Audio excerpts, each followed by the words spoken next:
basic picture is this. In 2006, our government, it was then President Bush, he was in that period, you might recall, what was called democracy promotion. And one of the instances of democracy promotion was he told the Palestinians to hold an election in the West Bank and Gaza. They hold an election, Hamas wins the election. Okay? Hamas didn't want to participate, ended up being convinced to participate, put up a party, and it won the election. Jimmy Carter, who you know, former president, he monitored the election, and he said completely honest and fair election. I'm quoting him word for word. Hamas comes to power. What's the first thing the United States does? What is the first thing Israel does? They impose sanctions on Gaza, brutal economic sanctions. First of all, before I get to those sanctions and rush to the present, your audience has to know, or should know, and would probably want to know, what is Gaza? Gaza is 25 miles long.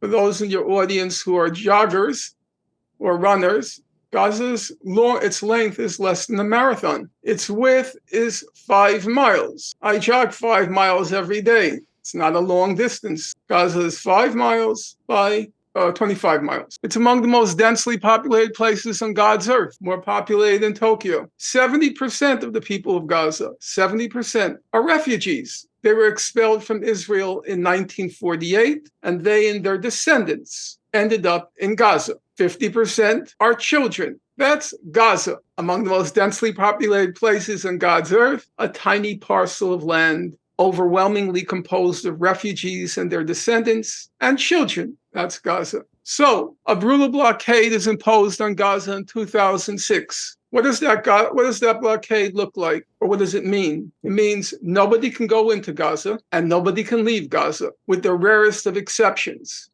Israel controls the exit and the entry to Gaza. Israel controls the airspace. Israel controls the waterways. Israel controls everything, what goes in. There was a period when Israel denied chocolate, as in bonbons. It's very serious, couldn't go into Gaza. Wouldn't allow baby chicks to go into Gaza. It wouldn't allow potato chips to go into Gaza. There was a period when Israel had an explicit policy of giving Gazans, it was calculated, a starvation plus diet, a diet that just hovered above starvation. It controls everything in Gaza. There are people with severe medical conditions who want to go to better hospitals in, say, Jordan. They cannot leave. They cannot leave. Gaza is half the population, suffers what international humanitarian organizations call, quote, severe food insecurity, which is to say half the population of Gaza never felt what it was like to have a full stomach. Half the population of Gaza is unemployed. Among youth, it's 70%, highest unemployment rate of any area in the world. Now, that's the facts, the discrete, the separate facts. One of the senior officials, I would like your audience to listen, plant it in your mind. One of Israel's senior security officials, Giora Eiland, E-I-L-A-N-D, still a very prominent figure in the Israeli security establishment. In 2004, before the blockade, he described Gaza as, quote, a huge concentration camp. That didn't come from some Hamas propaganda leaflet. That was and is a senior official in Israel's security establishment. In March 2004, he described Gaza as a huge concentration camp. Now, I want to bring it up to the present. Number one, it's not just a concentration camp, it's a killing field. Because every few years, as I've already said, Israel goes in and mows the lawn in Gaza, kills in Operation Cast Lead 1,400 people, Operation Protective Edge 2,200 people, and that's leaving aside a slew of other operations. So, what's the bottom line to bring us up to the present? The bottom line is, you know, those young folks who crashed the gates of Gaza on October 7th, those young men, probably down to the last, had been born into that concentration camp. All they had to do, those young men, for 20 years was to pace the perimeter of Gaza. No jobs, no food, no past, no present, no future. That's Gaza.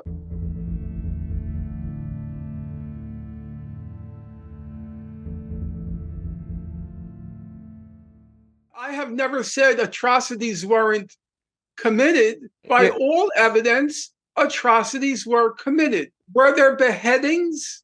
At this point, doubtful, but I won't say for certain. Were there rapes? At this point, doubtful, but I won't say for certain. Were there atrocities? At this point, yes. I have a credo in life: never quarrel with facts. Never quarrel with facts. That's my credo. I made some errors in previous interviews. People send me emails. They said, "You're in error there." Of course, nobody likes to have to admit an error, but I had to fight my own ego and say, "You're correct. Thank you. I won't make that same error in the future." So I'm not going to quarrel with the facts. Israel has made not one, not two, not 10, not 20, in its various leadership capacities, genocidal statements in the last 7 weeks. That's number one. Okay? I have two friends, Yaniv Kogan and Jamie Stern Weiner. They compiled this list of pages and pages of statements by the Israeli government the past 7 weeks, which are genocidal in content and in intent and in result. Number two, I have to ask you the question, and I'm willing to hear you out, okay? If you have a declared policy, no food, water, fuel, electricity, and part of the purpose of the ceasefire is to allow fuel to come in. If the people in Washington do not support the access of the people of Gaza, they oppose the access of people in Gaza to food, water, fuel, and electricity. How would you describe that policy? They're against the ceasefire. They're against the humanitarian pause. So you're asking me a question about whether in each of their minds they fantasized about the extermination of every person in Gaza, to which I say I can't read their mind.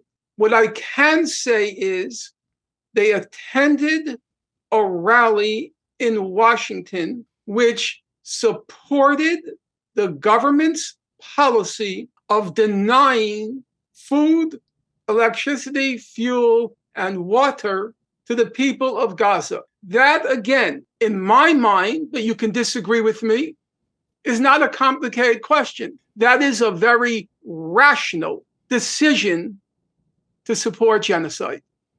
That's a rational decision to support genocide.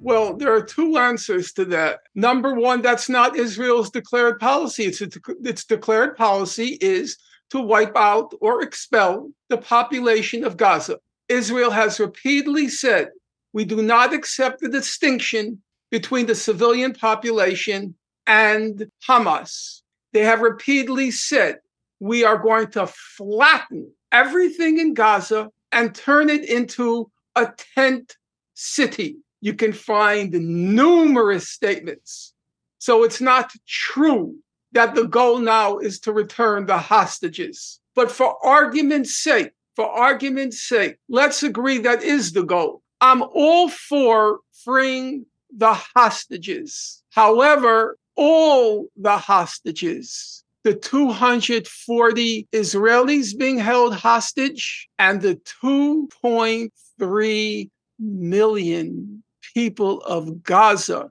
who have been held hostage for 20 years. Yes, free the hostages, free all the hostages. By international law, that blockade of Gaza is a crime against humanity. Under international law, there are three kinds of crimes.